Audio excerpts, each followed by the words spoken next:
तुलसी बाबा अपने बारे में भी लिख रहे हैं कि भाषा बद्ध करब मैं सोई, उस कथा को मैं भाषा रूप दे रहा हूं, मैं प्रणेता नहीं हूं। जिसे पूछना हो कैलाश पर जाकर के भगवान शंकर के हिमालय में पहुंचे और पूछे कि प्रभु आपने ऐसा क्यों हमारे लिए अनर्थ का विषय लिख दिया। इस पर जो सुन रहे हैं वो श्रोता भी क्षमा करेंगे इसे।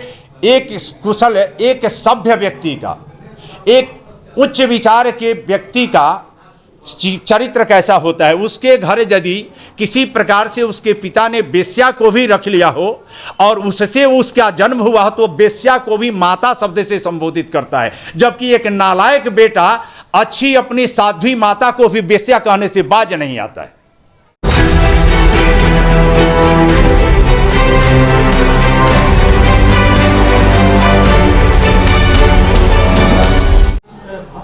अंधविश्वास में क्या है? देखिए, दोनों, न तो वो भक्त पूर्ण रूप से भक्त है, हम ये कहेंगे, और न अंधविश्वासी अंधविश्वासी है, न नास्तिक नास्तिक है, न आस्तिक आस्तिक है। सीधे शब्दों में ऐसे समझे, क्योंकि नास्तिक भी यदि पूर्ण रूप से यह मान ले कि कुछ नहीं है तो भी उसकी बेड़ा पार लग जाएगी। भटकते कभी सोच लेता है कि यदि कुछ है नहीं तो ये चल कैसे रहा है, तो पूर्ण रूप से वो नास्तिक नहीं हुआ। और आस्तिक पूजा करते करते करते करते कोई ऐसी समस्या होती है, कोई ऐसा संकट आता है जिसमें उलझ करके कहता है कि मेरा पूजा पाठ करना बेकार चला गया, तो पूर्ण रूप से वो आस्तिक नहीं है। दोनों अभी बीच धार में अटके हुए हैं, न नास्तिक नास्तिक है, न आस्तिक आस्तिक है। चेष्टा तुलसी बाबा ने गाई है, बताई है। अब तो तुलसी बाबा के मानस पर तरह तरह के प्रश्न चिन्ह उपस्थित हो रहे हैं, हमारे सनातन धर्म पर उपस्थित हो रहे हैं। ये कहना भी बड़ा दुष्कर लग रहा है कि तुलसी बाबा के प्रमाणु को अप्रमाणित किया जाए कि नहीं, दिया जाए कि नहीं, बताया जाए कि नहीं। नहीं तो आजकल जो प्रश्न उठे हुए हैं कि ढोल गंवार शूद्र पशु नारी असकल ताड़ना के अधिकारी, इस पर शूद्र शब्द को लेकर के बहुत नाराजगी है नेताओं को से लेकर के जनमानस में भी बौखलाहट की बात है, जबकि इस तथ्य को कोई ठीक ढंग से समझ नहीं पा रहा है कि तुलसी बाबा ने आखिर क्या कहा है। हम जानना चाहेंगे आपके माध्यम से कि क्या अर्थ है, सही अर्थ। सबसे पहली बात कि हमारे मानस कथा में संवाद कराया गया है और संवाद में नायक और प्रतिनायक होता है। इस नायक की स्थिति में उसमें जो कहा गया कि ढोल गंवार, ये बताइए कि अभी जहाँ जिस सभा से आप लोग आ रहे हैं वहाँ ढोल बज रहा है, तबला बज रहा है, तो क्या कोई अनाड़ी उसको गंवार बजाता है या कोई जानकार बजाता है? जानकार बजाता है। वो जानकार तबले के बारे में कहीं शिक्षा लिया होगा तभी बता सकता है ना।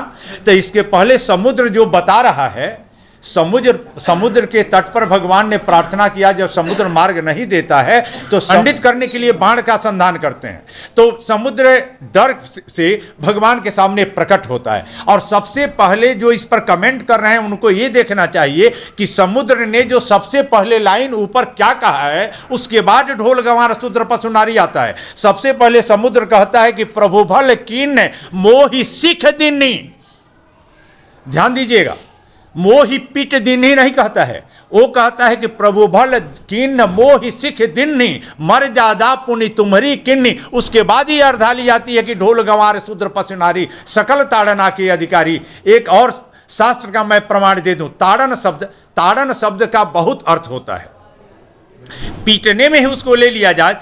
चाणक्य ने लिखा है कि पंच वर्षाणि पालेत 10 वर्षाणि ताड़ेत। अपने बच्चे को शिक्षा देने के लिए 5 वर्ष तक बच्चों का पालन करें, बच्चे का, और 10 वर्ष की अवस्था तक उसे ताड़न करें। तो क्या अर्थ लीजिएगा? बच्चे को पीट करके हत्या कर दीजिएगा, ये बात बताई गई है उसमें। ताड़न शब्द तो वहां भी आता है कि 10 वर्षाणि ताड़ेत, तो कहीं ना कहीं यहाँ पे जो है शिक्षा देने की बात है। वो शिक्षा देने की, शिक्षा परक है। देखिए, एक भूरी शब्द आता है, भूरी, और भूरी शब्द के 7 अर्थ होते हैं। भूरी शब्द के, भूरी माने पृथ्वी, भूरी माने पृथ्वी, भूरी माने बहुत कुछ। जैसे आप लोग तो पढ़े लिखे हैं, जैसे कोई अनुशस्ती कर रहा है तो कहता है इनकी भूरी भूरी प्रशंसा हमने किया, तो प्रशंसा परक भी भूरी शब्द आता है। भूरी माने प्रशंसा, भूरी माने पृथ्वी, भूरी माने सुवर्ण, प्राची भूरी शब्द प्राची सुवर्णयो, ये भूरी माने सुवर्ण, और भूरी माने ब्रह्मा, भूरी माने शंकर, भूरी माने विष्णु। कोष को उठा करके देखें। अब यहां एक ही अर्थ लिया जाए कि नहीं, भूरी माने पृथ्वी को ही कहा जाता है, तब तो अनर्थ हो जाएगा। इसी तरीके से वहां ताड़न शब्द का एक जगह और उत्तरकांड का प्रसंग आता है कि रावण वध के अनंतर मंदोदरी अपने छाती में हाथ मारती है। वहां लोग देते हैं कि ताड़न वहां भी करते, उड़ ताड़ना कहो करत बहु भारी, उड़ ताड़ना। तो क्या वहां शिक्षा लोग कहते हैं, ये मानसकार के जो कमेंट कर रहे हैं वो लोग बता रहे हैं कि वहां मंदोदरी अपनी छाती को शिक्षा दे रही है या पीट रही है, तो वहां पीटना अर्थ लिया जाएगा, वहां शिक्षा नहीं दी। क्योंकि विपत्ति में विलाप में वो छाती पीटती ही, यहां विलाप का कोई प्रसंग नहीं है, यहां शिक्षा का। ढोलक भी शिक्षा का आश्रय लेता है तभी ढोलक बजता है। पशु भी, क्या अब पशु की शिक्षा नहीं दी जाती है? अच्छा नहीं दी जाती है तो मैं पूछता हूं कि गत गत कहते जैसे हाथी कैसे गत मैंने उठना और बैठना समझ जाता है, पहले हमको बता दे। ये शिक्षा हाथी को नहीं दिया गया है। गत अगम हाथी कैसे समझता है? कुत्ता आ करके खाना खा ले, आ तू देहात में शब्द है, आ तू, उससे कहें माई डॉग इज कमेंडिट तो कुत्ता नहीं समझेगा, लेकिन आ तू ये कहते ही कुत्ता दौड़ करके आ जाता है भोजन करने के लिए। तो कुत्ता वो शिक्षा लिया है कि नहीं लिया है? तो कहीं ना कहीं अपने सनातन नहीं, हम ये कहना चाहेंगे कि पशु भी शिक्षा का अधिकारी है कि नहीं है? आज बड़े बड़े डॉग जो लाए जाते हैं बाहर से, विदेशों से, जो जासूसी कार्य करने के लिए रखा जाता है, जो गुप्त चीजों को पता लगा देते हैं, क्या उनको शिक्षा नहीं दी गई है या पीटा गया है उनको? आपसे जानना चाहेंगे बाबा कि इतनी कम उम्र में धीरेन्द्र शास्त्री जी ने जो चमत्कार देखा है, जिसको देख करके हर जगह पे बवाल हो रहा है, क्या आज सिर्फ यहाँ पर चमत्कार को ही नमस्कार क्यों है? सदा से चमत्कार का नमस्कार होते रहा है, कोई नई बात नहीं है। चमत्कार है तो भी नमस्कार होता है, ये सदा से रहा है, कोई नई बात नहीं है। जो चमत्कार नहीं दिखाते, जो चुप्पी चुप्पी जो लोगों का जो कार्य कर देते हैं, क्या उनके लिए कुछ भी नहीं, कोई जगह नहीं? क्या मतलब? कोई जैसे साधु संत हुए जो दूसरों की मदद करते हो। साधु कई तरह के होते हैं, साधुओं की कई, हनुमान चालीसा में लिखा गया है साधु संत, नहीं, साधु संत के तुम, पहले सुनिए तो, साधु संत के तुम रखवारे, असुर निकंदन राम दुआरे। साधु को संत नहीं कह सकते, सुनिए, साधु को संत नहीं कह सकते। शास्त्री तो आपके सामने बच्चे हैं, हाँ बिल्कुल, लेकिन उनकी जो है कहीं ना कहीं जो है आज के डेट में पूरे विश्व में चर्चा हो रही है। हम यही क्या है, क्या बहुत प्रशस्ति है, ये हम नहीं जानते, इस पर हम विशद व्याख्या नहीं करूंगा। उनके पास क्या है, कौन सी साधना है? साधना तो है, साधना है तभी किसी के मन की बात को अंकित करते हैं। ऐसे ऐसे लोग होते हैं, जोगी जति में भी इस प्रकार की है, सर्वभूत रूत गमन करना, लोकांतर की बात जानना, यहाँ की बात सुन लेना, ये सब, ये लोगों की मन बात अगर कोई जान ले तो क्या वो बाबा बन जाए? वो जाकर के 10 लोगों को ले जाके कहे कि हम जो है हम ठीक कर सकते हैं, अपनी मन की बात को जान सकते हैं, क्या कहाँ तक इसको सही मानते हैं? नहीं, तो जादूगर में और उनमें फर्क है, किसी संत और मदारी में फर्क होता है। तो आप उनको कैसे संत मदारी आस्था का केंद्र नहीं होता है, कोई भी संत आस्था का केंद्र होता है, विश्वास का केंद्र नहीं। हम जो कहते हैं उसको समझिए।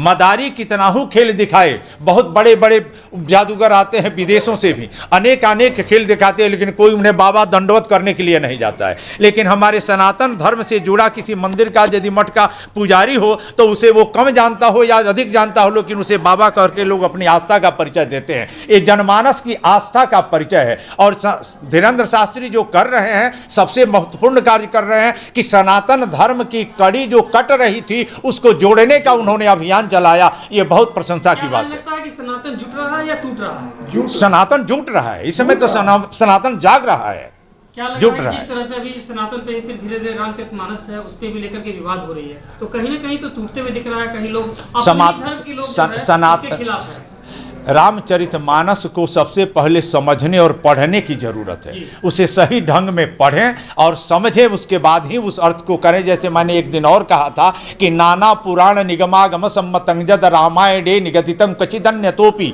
एक रामचरितमानस की चौपाई को समझने के लिए तुलसी बाबा ने लिखा है कि नाना पुराण का मतलब क्या? 18 प्रकार के पुराण हैं, 18 प्रकार के अपुराण है, 18 प्रकार के उपपुराण है, 4 वेद हैं, वेद की 1127 शाखाएं हैं, 18 स्मृतियां हैं, 6 प्रकार के शास्त्र हैं। इन सबों को पढ़ने के बाद तब वो कहते हैं कि सबके शास्त्रों का, वेदों का जो सार तत्व है वो अपने रामचरितमानस में मैं लिख रहा हूं।